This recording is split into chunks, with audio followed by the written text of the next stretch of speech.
എല്ലാ കഷ്ടത്തിന് ആധാരമായിട്ട് ലൂക്കോസ് എഴുതിയ സുവിശേഷം 4-ാം അധ്യായം നമുക്കറിയാം. ആ ഒരു ഭാഗം എല്ലാവർക്കും അറിയാവുന്ന ഒരു ഭാഗമാണ്. യേശു കർത്താവ് സ്നാനം കഴിഞ്ഞിട്ട് പരിശുദ്ധാത്മാവ് നിറഞ്ഞവനായി യോർദാൻ വിട്ടു മടങ്ങി മരുഭൂമിയിലേക്കുള്ള യാത്രയാണ്. ഉപവസിക്കാൻ വേണ്ടി ഉപവാസത്തിനായിട്ട് മരുഭൂമിയിലേക്ക് ആത്മാവ് നടത്തുന്ന ഒരു ഭാഗമാണ്. അതിന്റെ 4-ന്റെ 1 ഞാനൊന്ന് വായിക്കാം. യേശു പരിശുദ്ധാത്മാവ് നിറഞ്ഞവനായി യോർദാൻ വിട്ടു മടങ്ങി. ആത്മാവ് അവനെ മരുഭൂമിയിലേക്ക് നടത്തി. പിശാച് അവനെ 40 ദിവസം പരീക്ഷിച്ചു കൊണ്ടിരുന്നു.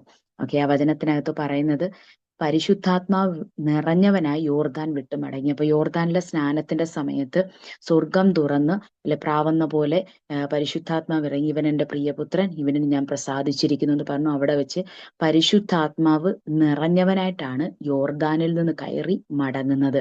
1. രണ്ടാമത്തെ കാര്യം, അവനെ മരുഭൂമിയിലേക്ക് നടത്തിയത് അവന്റെ ഒപ്പമുണ്ടായിരുന്ന യേശുവിനൊപ്പം ഉണ്ടായിരുന്ന ആത്മാവ്, പരിശുദ്ധാത്മാവ് തന്നെയാണ് മരുഭൂമിയിലേക്ക് നയിച്ചത്. 3-ാമത്തെ വിഷയം എന്ന് പറഞ്ഞാൽ പിശാച് അവനെ 40 ദിവസം പരീക്ഷിച്ചുകൊണ്ടിരുന്നു. അപ്പം നമ്മൾ അതിനകത്ത് ഏറെ അറിയേണ്ട ഒരു വിഷയം എന്ന് പറഞ്ഞാൽ ഫാസ്റ്റിംഗ് 40 ദിവസം കഴിഞ്ഞതിന് ശേഷമല്ല പരീക്ഷിക്കാൻ വന്നത്. ഈ 1 തുടങ്ങിയ ദിവസം തൊട്ട് ഈ 40 ദിവസവും പരീക്ഷിച്ചുകൊണ്ടിരുന്നു എന്ന് വചനത്തിനകത്ത് വായിക്കുന്നു. പിന്നെ ആ 40 ദിവസം അല്ലെ നമ്മള് പക്ഷെ പിശാച് പ്രസന്റ്ലി അത് പുറത്തു വരുന്നതും ചോദ്യങ്ങളുമായി വരുന്നത് ഈ 40 ദിവസം കഴിഞ്ഞതിന് ശേഷമാണ്. പക്ഷെ ഈ 40 ദിവസവും കർത്താവ് പിശാച് ഓരോ രീതിയിലും കർത്താവിനെ പരീക്ഷിച്ചുകൊണ്ടിരുന്നു. അതെന്താണെന്ന് അതിനകത്ത് വ്യക്തമായിട്ട് പറയുന്നില്ലെങ്കിലും 40 ദിവസവും പരീക്ഷ അനുഭവിച്ചുകൊണ്ടിരുന്നു കർത്താവ് അല്ലെ. പക്ഷെ അതിനകത്ത് നിന്നൊക്കെ ജയിച്ചു കർത്താവ് 40 ദിവസം കംപ്ലീറ്റ് ചെയ്തു. കംപ്ലീറ്റ് ചെയ്ത് കഴിഞ്ഞതിന് ശേഷം ആ ദിവസങ്ങളിലൊന്നും അവൻ ഭക്ഷിച്ചിരുന്നില്ല എന്ന് വായിക്കുന്നു. അങ്ങനെയാണെങ്കിൽ അടുത്ത ഭാഗത്തിൽ വായിക്കുന്നു, അവ കഴിഞ്ഞപ്പോൾ അവന് വിശന്നു അല്ലെ. അപ്പം ഉപവാസം കഴിഞ്ഞു 40 ദിവസം കഴിഞ്ഞപ്പോൾ വിശന്നു എന്ന് വായിക്കുന്നു. അപ്പം മാനുഷികമായ രീതിയിൽ ഒരു ബലഹീനതയാണ് നമ്മൾക്ക് ശരീരത്തിനകത്ത് ഫാസ്റ്റിംഗ് എടുത്ത് കഴിയുമ്പോൾ ക്ഷീണം വരും, വിശപ്പ് വരും എന്നുള്ളത്. അപ്പൊ ആ 40 ദിവസവും കർത്താവിന് വിശന്നയായിട്ട് പറയുന്നില്ല. 40 ദിവസം കഴിഞ്ഞപ്പോൾ കർത്താവിന് വിശന്നു എന്ന് പറയുന്നു. ആ വിശന്നു എന്ന് പറയുന്ന ആ സ്പോട്ടിലാണ് പിശാച് വാക്കാലെ അറ്റാക്ക് ചെയ്യാനായിട്ട് വരുന്നത്. കാരണം ശരീരത്തിന്റെ ഒരു ബലഹീനത അത് പുറത്തു വന്നപ്പോൾ ആ ബലഹീനതയെ ചൂഷണം ചെയ്ത് അതിലൂടെ പരീക്ഷണങ്ങളുമായി പിശാച് പുറത്തു വന്നു. ഇതുപോലെയാ നമ്മുടെ ജീവിതത്തിനകത്തും ശരീരത്തിനകത്തോ നമ്മുടെ മനസ്സിനകത്തോ ചെറിയൊരു ബലഹീനത ഉണ്ട് എന്ന് തോന്നുന്ന സ്പോട്ടിൽ പിശാച് നമ്മളെ അറ്റാക്ക് ചെയ്യും.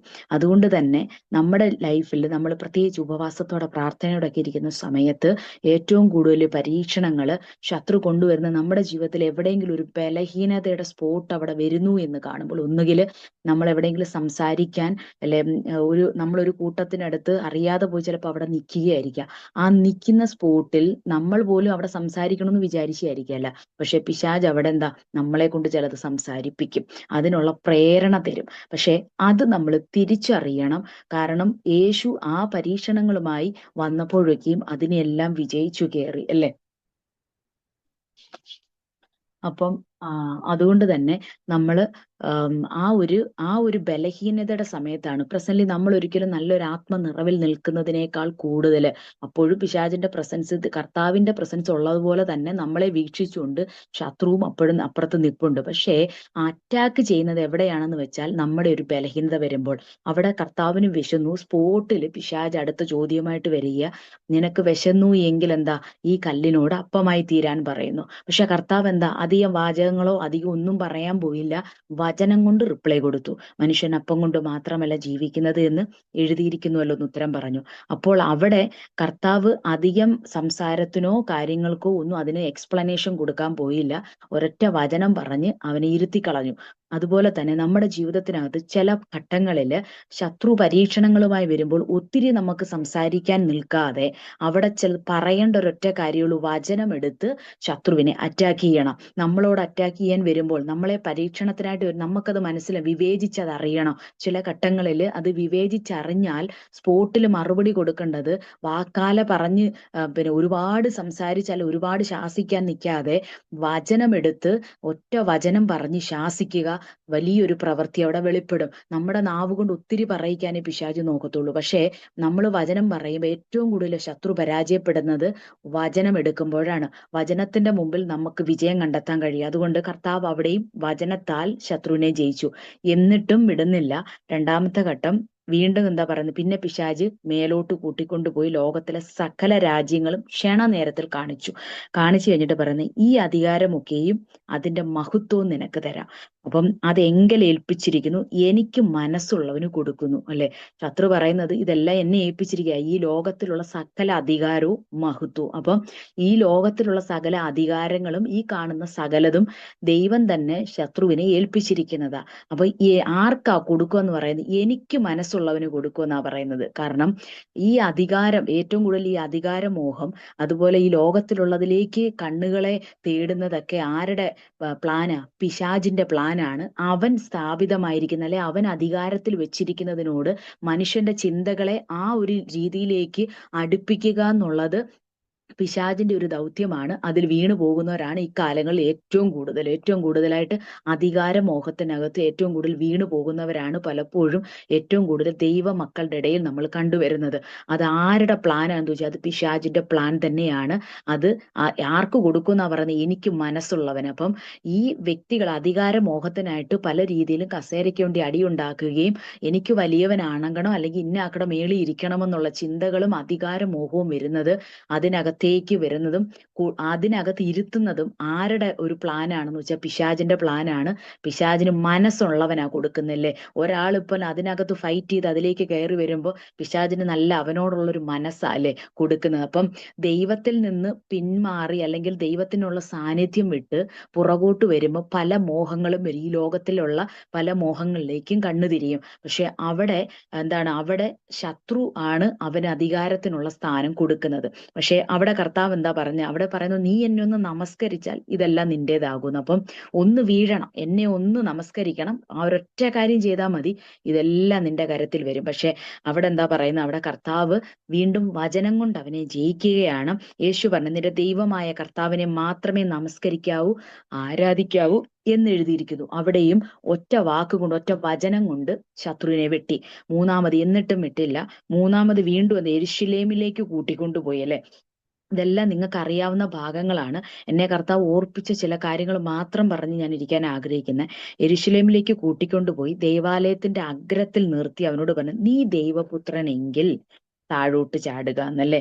അപ്പം നീ ദൈവപുത്രനെങ്കിൽ താഴോട്ട് ചാടാൻ പറഞ്ഞു. അപ്പം ഈ ഇതിനെ മുകളില് പറയുന്നുണ്ട്, ഈ പിശാച് തന്നെ പറയുന്നുണ്ട്. പിന്നെ ആദ്യം വിശന്നപ്പോ പറയുന്നുണ്ട്, അപ്പോൾ പിശാച് മൂന്നാം വാക്യത്തിൽ പറയുന്നുണ്ട്, നീ ദൈവപുത്രനെങ്കിൽ ഈ കല്ലിനോട് അപ്പമാകാം. അവിടെയും ചോദ്യം ചെയ്യുക. ദൈവപുത്രനാന്ന് പിശാചിന് നന്നായിട്ട് അറിയാം. ഓക്കെ, വീണ്ടും ഒരു അവനെ സ്ഥാപിച്ചു കൊടുക്കാം, അവന്റെ മുമ്പിൽ തെളിയിക്കേണ്ടത്. ഞാൻ പറയുന്നത്, നീ ദൈവപുത്രനാണെങ്കിൽ എന്ന് വെച്ചാൽ നമ്മളിപ്പം നമ്മളോട് പറയുക, നീ ഒരു ദൈവ പൈതലാന്ന്, ഇതൊന്ന് കാണിച്ചതാ എന്ന് പറഞ്ഞാൽ നമ്മൾ അത് ഏറ്റെടുക്കുക. കാരണം എനിക്ക് തെളിയിക്കണം ഞാൻ ദൈവ പൈതലാന്നല്ലേ. അപ്പൊ നമ്മളത് പിന്നെ തീർച്ചയായിട്ടും ചെയ്യും. പക്ഷേ നമ്മൾ യഥാർത്ഥത്തിൽ അങ്ങനെയല്ല വേണ്ടത്. കർത്താവ് എന്താ അവിടെ ചെയ്തത്? ദൈവപുത്രനാന്ന് യേശുവിന് നല്ല ഉറപ്പുണ്ട്. യേശുവിന് അറിയാം ഞാൻ എവിടുന്ന് വന്നയാന്നും ആരുടെ പുത്രനാന്നും യേശുവിന് നല്ല ഉറപ്പുണ്ട്. അങ്ങനെയാണെങ്കിൽ പിശാചിന്റെ മുമ്പിൽ അത് തെളിയിച്ചു കൊടുക്കേണ്ട ആവശ്യമില്ല. കർത്താവിന്റെ പ്രവൃത്തികളും അത്ഭുത പ്രവൃത്തികളും മുമ്പോട്ടുള്ള ശുശ്രൂഷയില് അത് വ്യക്തമായി തെളിഞ്ഞു കാണുന്നുണ്ട്, അവൻ ദൈവപുത്രനാണെന്നല്ലേ. അതുകൊണ്ട് തന്നെ ആ പിശാചിന്റെ വാക്കിനെ അവൻ തെളിയിക്കാൻ വേണ്ടി അത് അവൻ പറയുന്നതനുസരിച്ച് ചെയ്യേണ്ട കാര്യമില്ല. നമ്മളോടും പറയും ചിലത്, നീ ദൈവമകളാണെങ്കിൽ ഇന്നത് ചെയ്യും, ഒന്ന് കാണട്ടെ എന്ന് പറയും. പക്ഷേ പിശാചിന്റെ വെല്ലുവിളിയെ ഏറ്റെടുത്ത് അവന്റെ മുമ്പിൽ ആളാവാനല്ല. നമുക്ക് നന്നായിട്ടറിയാം, എനിക്കറിയാം ഞാനൊരു ദൈവ പൈതലാണോ, എൻ്റെ ഉള്ളില് പരിശുദ്ധാത്മാവ് ഉണ്ടോ എന്ന് എനിക്കറിയാം. എനിക്കൊരു പക്ഷെ നിങ്ങളെ ആരെയും എനിക്ക് ബോധ്യപ്പെടുത്തേണ്ട കാര്യമില്ല. പക്ഷെ അത് നിങ്ങൾക്ക് സ്വാഭാവികം ബോധ്യപ്പെടുത്തിയില്ലെങ്കിലും നിങ്ങൾക്കത് മനസ്സിലാവും ഞാൻ ഏത് ആത്മാവിനെയാ പ്രാപിച്ചിരിക്കുന്നത് അല്ലേ. അല്ലെങ്കിൽ നിങ്ങൾ ഓരോരുത്തരിലും ഏത് ആത്മാവാണെന്നുള്ളത്, നിങ്ങൾ ആരാണെന്നുള്ളതും നിങ്ങൾ എന്നോട് അത് പിന്നെ പറഞ്ഞ് ധരിപ്പിക്കേണ്ട കാര്യമില്ല. എനിക്കറിയാം നിങ്ങളെ ഓരോരുത്തരെയും കാണുമ്പോൾ നിങ്ങൾ ഏത് ആത്മാവിനെയാ പ്രാപിച്ചിരിക്കുന്നത് എന്നുള്ളത്. ഒരു ദൈവ പൈതൽ ആർക്കായാലും അത് കണ്ടാൽ മനസ്സിലാകും. അതുകൊണ്ട് തന്നെ അത് തെളിയിച്ചു കൊടുക്കേണ്ട ആവശ്യം നമുക്കില്ല. അത് കർത്താവ് നമ്മുടെ ജീവിത അനുഭവങ്ങൾ കൊണ്ടും നമ്മുടെ സ്വഭാവ രീതികൾ കൊണ്ടും കർത്താവ് അത് തെളിയിച്ചു കൊടുക്കും. ഒക്കെ ഇതിനകത്ത് അതിനകത്ത് പറയുന്നു, വീണ്ടും അതിനകത്ത് വചനം അവിടെ എന്താ സംഭവിക്കുന്നത്? കർത്താവ് പറയുന്നതിന് മുന്നമേ എടുത്തിടുക പിശാച്, വചനം അങ്ങോട്ടിടുക അല്ലെ. നിന്നെ കാപ്പാൻ അവൻ തന്റെ ദൂതന്മാരോട് നിന്നെ കുറിച്ച് കൽപ്പിക്കുകയും നിന്റെ കാൽ കല്ലിൽ തട്ടാതെ വണ്ണം അവൻ നിന്നെ കൈകളിൽ താങ്ങുമെന്നും എഴുതിയിരിക്കുന്നുവല്ലോ എന്നല്ലേ. ഈ ആദ്യത്തെ രണ്ട് ഭാഗങ്ങളും കർത്താവ് അങ്ങോട്ട് വചനം പറഞ്ഞു. ആ മൂന്നാമത്തെ തൊട്ട് അവനറിയാം വചനം കൊണ്ട് അവനെ വെട്ടുമെന്നറിയാം. അതുകൊണ്ട് തന്നെ എന്താ മുന്നമേ അങ്ങോട്ടടിക്കുകയാണ് വചനം. അന്നേരം നോക്കിക്കോണം, നമ്മളെക്കാൾ വ്യക്തമായിട്ട് നമുക്ക് ഒരുപക്ഷെ ഈ വാക്യങ്ങളൊക്കെ ഒരുപക്ഷെ ഇടയ്ക്കൊന്ന് നോക്കിയേ പറ്റത്തുള്ളൂ. ഒരുപക്ഷെ ഇടയ്ക്ക് വിട്ടുപോകുമായിരിക്കും. കാരണം പറഞ്ഞു വരുമ്പോൾ ചിലപ്പോൾ വാക്യങ്ങൾ അതേപടി ചിലപ്പോൾ നമുക്ക് ഓർമ്മ കിട്ടത്തില്ല. ചിലപ്പോൾ ഒരു വാക്യങ്ങൾ ഇത് പിശാചിനൊരു വാക്കുപോലും തെറ്റുന്നില്ല, അവൻ നല്ല വ്യക്തമായിട്ട് വചനം അങ്ങോട്ടിട്ട് പറഞ്ഞു കൊടുക്കുകയാണ്, ഇങ്ങനെ എഴുതിയിരിക്കുന്നുവല്ലോ. അപ്പം ബൈബിളും കൃത്യമായിട്ട് എന്താ പിശാചിന് നല്ല വ്യക്തമായിട്ട് അറിയാം ബൈബിളിൽ എന്താ എഴുതിയിരിക്കുന്നതെന്നല്ലേ. അതുകൊണ്ട് തന്നെ ഈ ഒരു ഭാഗത്തിനകത്ത് പറയുമ്പം തന്നെ നമ്മൾ ഒരു ഭാഗം കൂടെ ശ്രദ്ധിച്ചു വേണം. ഈ കേൾക്കുന്ന എല്ലാ വചനങ്ങളും അല്ലേ, ആര് പറയുന്നു അല്ലെ, ഈ ലോകത്തോട് പലരും ഇപ്പൊ വചനം ശുശ്രൂഷിക്കാനും വചനം പറയാനൊക്കെ എല്ലാവരും എടുക്കരാ. പക്ഷേ എല്ലായിടവും നമ്മൾ വിവേചനപരമുള്ളവരായിരിക്കണം. ഈ പറയുന്നതെല്ലാം അല്ലെ പരിശുദ്ധാത്മാവിനാലാണോ ഇത് പറയുന്നതെന്ന് നമ്മൾ ഈ ദിവസങ്ങളിൽ വിവേചിച്ചറിയണം. കാരണം പിശാചിന് നന്നായിട്ട് വചനം അറിയാം. പലയിടങ്ങളിൽ ഇതാ സംഭവിച്ചുകൊണ്ടിരിക്കുന്നത്. പലയിടങ്ങളിൽ യേശുവിന്റെ നാമം എടുത്ത് വചനം നല്ല വൃത്തിയായിട്ട് പറഞ്ഞുകൊണ്ടിരിക്കുക, അവിടെ പലതും നടക്കുന്നുണ്ട്, അത്ഭുതങ്ങൾ നടക്കുന്നുണ്ട്. പക്ഷേ ജീവിത വിശുദ്ധി ഇല്ലാതെ പലതും നടന്നുകൊണ്ടിരിക്കുക. പക്ഷെ ഇതൊക്കെ തിരിച്ചറിയാൻ ഈ നാളുകളിൽ നമ്മൾ ഒരുങ്ങണം. അതുകൊണ്ട് തന്നെ ഈ 3 പരീക്ഷണങ്ങളുടെ അകത്ത് യേശുവിനെ പരീക്ഷിക്കുക, ഇതിനോട് സാമ്യമായ പ്രാർത്ഥിച്ചുകൊണ്ടിരുന്നു. കർത്താവ് എനിക്ക് ഇതിനോട് സാമ്യമായ ഒരു വ്യക്തിയെ ഞാനിങ്ങനെ കർത്താവിനോട് ചോദിച്ച, കർത്താവ് ഇതുപോലെ പരീക്ഷിക്കപ്പെട്ട ആരെങ്കിലും ഉണ്ടോ? അപ്പൊ കർത്താവ് എനിക്ക് വ്യക്തമായി എന്നോട് സംസാരിക്കാൻ തുടങ്ങി. ദാനിയേലിന്റെ ആ ഭാഗം കർത്താവ് എന്നോട് സംസാരിക്കാൻ തക്കനിടയായി തീർന്നു. ദാനിയേൽ ഇതുപോലെ 3 പരീക്ഷണ ഘട്ടങ്ങളിൽ കൂടെ ദാനിയേൽ കടന്നുപോയത്. അതുകൊണ്ട് തന്നെ നമുക്ക് ആ ഭാഗം പെട്ടെന്നൊന്ന് ഓടിച്ചു നോക്കാം. ദാനിയേൽ എഴുതിയ പുസ്തകം 1-ാം അധ്യായം അതിന്റെ 5-ാം വാക്യത്തിൽ പറയുന്നു, രാജാവ് അവർക്ക് രാജഭോജനത്തിൽ നിന്നും താൻ കുടിക്കുന്ന വീഞ്ഞിൽ നിന്നും നിത്യവൃത്തി നിയമിച്ചു. ഓക്കെ, രാജാവ് നിയമിച്ചിരിക്കുന്നത്, രാജാവ് കഴിക്കുന്നതെല്ലാം കൊടുക്കാനാ പറഞ്ഞിരിക്കുന്നത്. പക്ഷേ അതിന്റെ 8-ാം വാക്യത്തിൽ പറയുന്നു, എന്നാൽ രാജാവിന്റെ ഭോജനം കൊണ്ടും അവൻ കുടിക്കുന്ന വീഞ്ഞു കൊണ്ടും തന്നെത്താൻ അശുദ്ധമാകിയില്ല എന്ന് ദാനിയേൽ ഹൃദയത്തിൽ നിശ്ചയിച്ചു. പക്ഷേ ഒരു ദൈവ പൈതൽ അല്ലെ, ലോകം പറഞ്ഞു നീ ഇത് കുടിക്കുക, എല്ലാ സുഖ സൗകര്യങ്ങളുണ്ട്, വീഞ്ഞുണ്ട്, നിനക്കെല്ലാം ഉണ്ട്. പക്ഷേ കർത്താവിൽ വിശ്വസിച്ച് ദൈവസന്ധി പ്രാർത്ഥനയോടും വിശുദ്ധിയോടും ജീവിക്കുന്ന ഒരു ദൈവ പൈതലിന് അതിനകത്ത് കൂടി നിൽക്കാൻ പറ്റത്തില്ല. ദാനിയേൽ എന്താ പറയുന്നത്? ഈ രാജാവിന്റെ ഭോജനവും വീഞ്ഞും കൊണ്ട് ഞാൻ അശുദ്ധമാകയില്ല. ഓക്കെ, അവിടെ ദാനിയേൽ ദൃഢമായൊരു നിശ്ചയത്തോടുകൂടി ഒരു തീരുമാനം എടുക്കുക. നമ്മുടെ ജീവിതത്തിൽ നമുക്ക് നേരെ പിശാചു ചില പരീക്ഷണങ്ങളുമായി അടുത്തു വരുമ്പം ഇതുപോലെ നമുക്കൊരു ദൃഢമായൊരു നിശ്ചയം എടുക്കാൻ കഴിയുന്നുണ്ടോ? നമ്മൾ ദൈവസന്നിധിയിലൊന്ന് ഉറപ്പോടൊന്ന് ചിന്തിച്ചു നോക്കണം. ഏതൊക്കെ അവസരങ്ങളിൽ ശത്രു കൊണ്ടുവരുന്ന പരീക്ഷണങ്ങളെ എനിക്ക് ജയിക്കാൻ കഴിയുന്നുണ്ടോ? എനിക്ക് അവിടെ ഉറപ്പോടെ പറയാൻ കഴിയുന്നുണ്ടോ? അവിടെ ദാനിയേൽ വിജയിച്ചു. ആ ഒരു പരീക്ഷണത്തിനകത്ത് ദാനിയേലിന്റെ മുമ്പിൽ കൊണ്ടുവച്ച അവിടെ എന്താ ഭക്ഷണമാണ്, ആഹാരവുമായിട്ടാണ് അവിടെ ആദ്യത്തെ പരീക്ഷണം നടക്കുന്നത്. പക്ഷെ ദാനിയേൽ പറഞ്ഞ എന്താ, ഈ സാധനങ്ങൾ കൊണ്ടൊന്നും ഞാൻ അശുദ്ധമാകില്ല. കാരണം ദാനിയേൽ തന്റെ ജീവിതത്തിന്റെ വിശുദ്ധി അവൻ അങ്ങനെ തന്നെ കീപ്പ് ചെയ്ത് കൊണ്ടുപോയി. അതിനുശേഷം അതുകൊണ്ട് തന്നെ അവിടെ പറഞ്ഞത്, ഓക്കെ ഇത് കഴിച്ചില്ല എങ്കിലും ഇത് കഴിക്കുന്നവരെ കൊണ്ട് നിങ്ങൾ സാമ്യം ചെയ്ത് നോക്ക്, നിങ്ങൾ 10 ദിവസം കഴിഞ്ഞിട്ട് ഞങ്ങളുടെ മുഖം ഒന്ന് നോക്കാൻ പറഞ്ഞല്ലേ. 10 ദിവസം കഴിഞ്ഞ് നോക്കിയപ്പോ എന്താ, ആ കുടിക്കുന്നവരെക്കാൾ അല്ലെ സുന്ദരമായ മുഖത്തോടുകൂടെ ആരോഗ്യത്തോടുകൂടെ അവരിയ്ക്കുന്നത് കാണാൻ സാധിച്ചു. അവരവിടെ വിജയിച്ചു കഴിഞ്ഞു. രണ്ടാമത്തെ ഭാഗത്തില് രണ്ടാമത് വീണ്ടും ശത്രു പരീക്ഷണവുമായി അടുത്തത് രാജാവ് നിർത്തിയ ബിംബത്തെ ആരാധിക്കാൻ വേണ്ടി പറയുക അല്ലെ.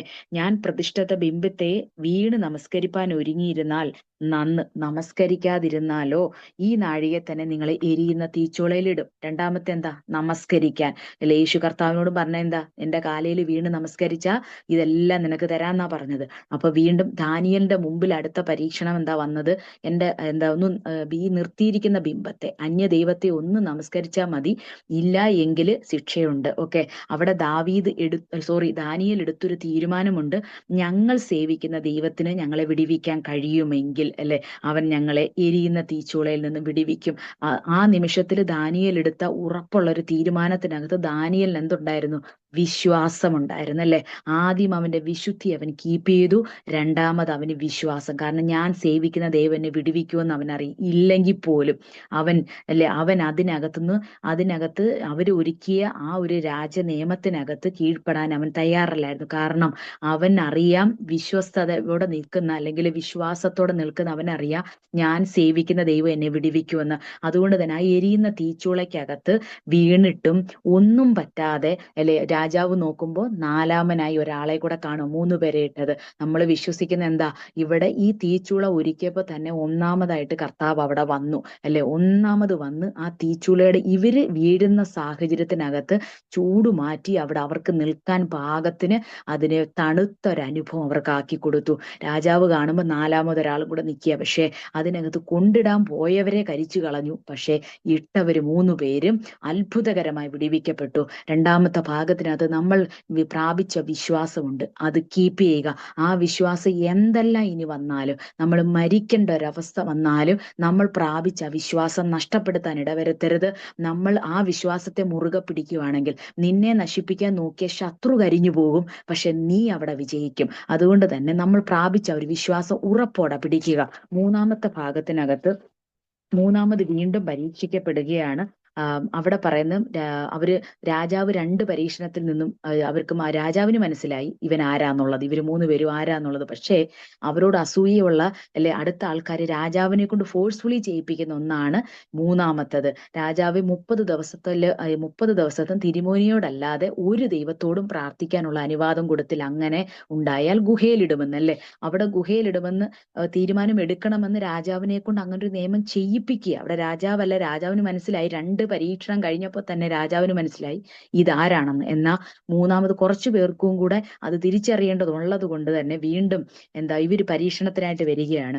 പക്ഷേ ദാനിയേൽ എന്താ ചെയ്തത്? ഈ രേഖ എഴുതിയെന്നറിഞ്ഞ സ്പോട്ടിൽ അല്ലെ, നമ്മുടെ ജീവിതത്തിനകത്ത് ഒരു പ്രതികൂലം വന്നെന്ന് കാണുമ്പോൾ നമ്മൾ ആദ്യം ചെയ്യുന്ന എന്താ? ഫോൺ എടുത്ത് ആരോടെങ്കിലും മെസ്സേജ് ഇടുകയാണോ? ഫോൺ എടുത്ത് റിങ് ചെയ്യണോ? അതോ വലിയ പ്രവാചകന്മാരെയോ നമ്മുടെ പാസ്റ്ററെയോ അല്ലെങ്കിൽ നമ്മുടെ കൂടെ പ്രാർത്ഥിക്കുന്ന വ്യക്തികളെയോ വിളിച്ചാണോ പറയുന്നത്? അതോ രേഖ എഴുതിയെന്നറിഞ്ഞപ്പോൾ മുട്ടുമടക്കാൻ തയ്യാറായ ദാനിയേലിനെ പോലെ നമ്മൾ ഓരോരുത്തരും നമ്മുടെ വിഷയത്തിനകത്ത്, ജീവിതത്തിനകത്ത് ഒരു വിഷയം സ്പോട്ടിൽ വരുമ്പോൾ നമ്മൾ ആദ്യം ചെയ്യേണ്ടത് നമ്മുടെ പ്രാർത്ഥന മുറി കയറുക, പായിടുക, പ്രാർത്ഥിക്കുക. അതിനുശേഷം നമ്മളോട് കൂടെ ചേർന്ന് നിൽക്കുന്നവരോട് ഒരു വാക്ക് പറഞ്ഞ് പ്രാർത്ഥന സപ്പോർട്ട് നമുക്ക് ആവശ്യപ്പെടാം അല്ലേ. അല്ലാതെ നമ്മൾ വിഷയങ്ങൾ വരുമ്പോൾ ആദ്യം ആരെങ്കിലും കൊണ്ട് ഏൽപ്പിച്ചാൽ ദൈവത്തിന് അവിടെ ഒരു സ്ഥാനവും നമ്മൾ കൊടുക്കുന്നില്ല. നമ്മൾ ആദ്യം ചെയ്യേണ്ടത് കർത്താവിനോട് നമ്മൾ ആദ്യം നമ്മുടെ ഭാരങ്ങളെ ആദ്യം അറിയിക്കേണ്ടത് ദൈവത്തിന്റെ സന്നിധിയില്ല. അതിനവിടെ ദാനിയേൽ ഒട്ടും മടി കാണിച്ചില്ല. രേഖ അവർ എഴുതിയെന്നറിഞ്ഞ സ്പോട്ടിൽ ദിനംതോറും ചെയ്തു വരുന്ന പോലെ അവനെന്താ അവിടെ മുട്ടുമടക്കി പ്രാർത്ഥിക്കാൻ തുടങ്ങി അല്ലെ. ഒരു ദാനിയേൽ അവിടെ മൂന്നാമത് പ്രാർത്ഥനയിൽ അവൻ വളരെ വിശ്വസ്തത കാണിച്ചു, പ്രാർത്ഥിക്കാൻ തുടങ്ങി. രാജാവ് കൊണ്ട് അവൻ പ്രാർത്ഥിക്കുന്നത് കണ്ടത് അവന് ശിക്ഷ വിധിച്ചു. ദാനിയേലിനെ സിംഹത്തിന്റെ ഗുഹയിലിട്ടു. പക്ഷെ രാജാവിന് അന്നേരവും നല്ല ഉറപ്പായിരുന്നു, നിന്നെ വിടുവിക്കുന്ന ദൈവം നിന്നെ ഇത്രയും നാളും വിടുവിച്ച ദൈവം നിന്നെ വിടുവിക്കുമെന്ന് അറിയാം. ദാനിയേലിനോട് അവൻ പറയുന്നുണ്ടല്ലേ. പക്ഷെ അതിനു മുന്നമേ അവിടെ തെളിയിച്ചൊരു കാര്യമുണ്ട്. മൂന്നാമത്തെ പരീക്ഷണത്തിനകത്ത് അവിടെ ദൂതനെ അല്ലെ, സിംഹത്തിന്റെ ഗുഹയിൽ ദാനിയേൽ ചെല്ലുന്നതിന് മുന്നമേ ദൂതനെ അവിടെ ഇറക്കി അല്ലെ. ദൂതനെ ഇറക്കി സിംഹത്തിന്റെ വായ അടച്ചു കളഞ്ഞു. അവിടെ 22-ാം വാക്യത്തിൽ വായിക്കുന്നു. ഇതെല്ലാം കഴിഞ്ഞ് രാജാവ് വന്ന് ചോദിക്കുമ്പോൾ പറയുകയാണ്, സിംഹങ്ങൾ എനിക്ക് കേടുവരുത്താതിരിക്കേണ്ടതിന് എന്റെ ദൈവം തന്റെ ദൂതനെ അയച്ച് അവരുടെ വായകളെ അടച്ചു കളഞ്ഞു എന്ന് പറയുന്നു. അങ്ങനെയാണ് മൂന്നാമത്തെ പരീക്ഷണത്തിനകത്ത് തന്റെ ദൂതന്മാരെ ഇറക്കി ദാനിയേലിനെ വിടുവിച്ചു. മൂന്നാമത് യേശുവിനെ പരീക്ഷിച്ചപ്പോഴും പിശാചു പറഞ്ഞത്, നിന്റെ കാൽക്കല്ലിൽ തട്ടിപ്പോകാതിരിക്കേണ്ടതിന് തന്റെ ദൂതന്മാരെ അയക്കുമെന്ന് എഴുതിയിരിക്കുന്നുവല്ലോ. അതിവിടെ വ്യക്തമായിട്ട് കാണുന്നു. മൂന്നാമത്തെ പരീക്ഷണത്തിനകത്ത് ദാനിയേലിന് വേണ്ടി ദൂതന്മാരെ അവിടെ ഇറക്കി. അങ്ങനെയാണെങ്കിൽ അവിടെയും വിജയിച്ചു. ഈ 3 ഘട്ടങ്ങളുടെ അകത്തും എന്താ കർത്താവിന്റെ സന്നിധി ദാനിയേലിന് വിജയിക്കാൻ കഴിഞ്ഞു. അങ്ങനെയാണെങ്കിൽ ദൈവമക്കളെ, നമ്മുടെ ജീവിതത്തിനകത്ത് 3 വിഷയത്തിനകത്ത്, 1 വിശുദ്ധി, രണ്ടാമത്തത് വിശ്വാസം, 3 പ്രാർത്ഥന. ഈ 3 വിഷയങ്ങളും നമ്മൾ കീപ്പ് ചെയ്ത് നമ്മുടെ ഹൃദയത്തിനകത്ത് മനസ്സുകൊണ്ട് ഒരുപോലെ എന്ത് നമ്മുടെ ജീവിതത്തിനകത്ത് മുന്നേ വന്നു നിന്നാലും നമ്മുടെ വിശുദ്ധി വിട്ടുകളയരുത്. വിശുദ്ധി കീപ്പ് ചെയ്യണം. രണ്ടാമതൊന്ന്, എന്തെല്ലാം നമ്മുടെ ജീവിതത്തിൽ സംഭവിച്ചെന്ന് പറഞ്ഞാലും വിശ്വാസത്തോടായിരിക്കണം ദൈവസന്നിധിയിലായിരിക്കുന്നത്. വിശ്വാസം കൈവിട്ടു പോകരുത്. മൂന്നാമത്തെ കാര്യം, നിങ്ങൾ ഏതു ഭാരത്തിനകത്തിരുന്നാലും ആദ്യം ചെയ്യേണ്ടത് മുട്ടുമടക്കി ദൈവസന്നിധി പ്രാർത്ഥിക്കുക. ഈ 3 വിഷയങ്ങൾ നമ്മൾ ദൈനംദിന ജീവിതത്തിനകത്ത് കീപ്പ് ചെയ്യുന്നുണ്ടെങ്കിൽ ശത്രുവിന്റെ ഒരു പരീക്ഷണത്തിനും നമ്മളെ തോൽപ്പിക്കാൻ കഴിയത്തില്ല.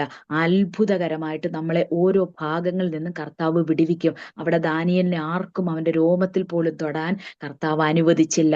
ഓരോ ഘട്ടങ്ങളിലും അവൻ കീപ്പ് ചെയ്ത അവന്റെ വിശുദ്ധിയിലും വിശ്വാസത്തിനകത്തും പ്രാർത്ഥനാ ജീവിതത്തിനകത്തും ദൈവത്തിന്റെ അത്ഭുത കരമിറങ്ങി അവനെ വിടുവിച്ചു. ആ സംഭവങ്ങളിലെല്ലാം അല്ലെ കർത്താവ് വിജയിച്ചു വന്നതുപോലെ തന്നെ, അല്ലെ യേശു കർത്താവ് വിജയിച്ചതുപോലെ തന്നെ ദാനിയേലും അതേ ഘട്ടങ്ങളിൽ കൂടെ കടന്നുപോയി. ദാനിയേൽ അവിടെ വിജയിച്ചു. ദൈവസന്നിധിയിൽ വിശുദ്ധിയോടെ പ്രാർത്ഥനയോടെ വിശ്വാസ ജീവിതം നയിച്ച് അപ്പുറത്ത് കടക്കാൻ കഴിഞ്ഞു. അവിടെ എന്താ, നമ്മുടെ ജീവിതത്തിലും അതുപോലെ തന്നെ ആയിരിക്കണം. നമ്മളിപ്പോൾ കടന്നു പോകുന്ന സാഹചര്യത്തിനകത്ത് നമ്മുടെ വിശ്വാസത്തെ ചോർത്തിക്കളയാൻ പിശാചു പല രീതിയിൽ നമ്മളോട് ചോദ്യചിഹ്നവുമായി വരുമ്പോൾ നമ്മൾ വിശ്വാസത്തോടെ ഉറപ്പോടുള്ളവരായി ദൈവസന്നിധിയിലായിരിക്കുക. ദൈവം നമ്മളെ വിടുവിക്കുക തന്നെ ചെയ്യും. നമ്മുടെ ജീവിതത്തിൽ നമ്മുടെ വിശുദ്ധി നഷ്ടപ്പെടുത്തി കളയുന്ന പല സാഹചര്യങ്ങളും നമ്മുടെ ജീവിതത്തിൽ വന്നെന്നിരിക്കുക. പക്ഷെ ആ വിശുദ്ധി നഷ്ടപ്പെടാതെ തന്നെ നമ്മുടെ ജീവിതത്തിൽ ആ വിശുദ്ധി കീപ്പ് ചെയ്തുകൊണ്ട് എന്തെല്ലാം ഇനി ലോകത്തിൽ വന്നാലും അതെല്ലാം നമ്മളെ ഏതൊക്കെ രീതിയിൽ ശത്രു പരീക്ഷണവുമായിട്ട് നമ്മുടെ വിശുദ്ധി നഷ്ടപ്പെടുത്തി കളയാൻ നോക്കുന്ന സാഹചര്യം ഉണ്ടായാലും നമ്മുടെ വിശുദ്ധി നമ്മൾ കീപ്പ് ചെയ്യണം. പിന്നെ വേണ്ടത് പ്രാർത്ഥനാ ജീവിതം. അത് നമ്മുടെ ഒരു ദൈവ പൈതൽ എന്നുള്ള നിലയിൽ നമ്മുടെ പ്രാർത്ഥനാ ജീവിതം അത് വളരെ ഇമ്പോർട്ടൻ്റ് ആണ്. നമ്മുടെ പ്രാർത്ഥനാ ജീവിതം കുറഞ്ഞു പോകരുത്. പ്രാർത്ഥിക്കുന്നതിൻ്റെ അളവ് കുറയരുത്. എങ്ങനെയാണോ നീ ദൈവത്തെ പതിവ് പോലെ പ്രാർത്ഥിച്ചു വരുന്നത്, ഓരോ ദിവസവും അതിൻ്റെ ഓരോ പടി കൂടെ കൂട്ടിക്കൊണ്ടിരിക്കണം. ഒരിക്കലും കുറയരുത്. അല്ലെ ഒരു പക്ഷെ കൂട്ടാൻ പറ്റിയില്ലെങ്കിലും പതിവുകളെ തെറ്റിക്കാതെ നീ ദൈവസന്നിധിയിൽ ഇരുന്ന് പ്രാർത്ഥിക്കാൻ ഹല്ലേലൂയ ചെയ്തു വരുന്നത് പോലെ മണിക്കൂറുകൾ നിമിഷങ്ങളൊക്കെ കണ്ടെത്തി ദൈവസന്നിധി പ്രാർത്ഥിക്കാൻ ഇരുന്നാൽ ഒരു സിംഹത്തിനും നിന്നെ വിഴുങ്ങിക്കളയാൻ കർത്താവ് വിട്ടുകൊടുക്കത്തില്ല.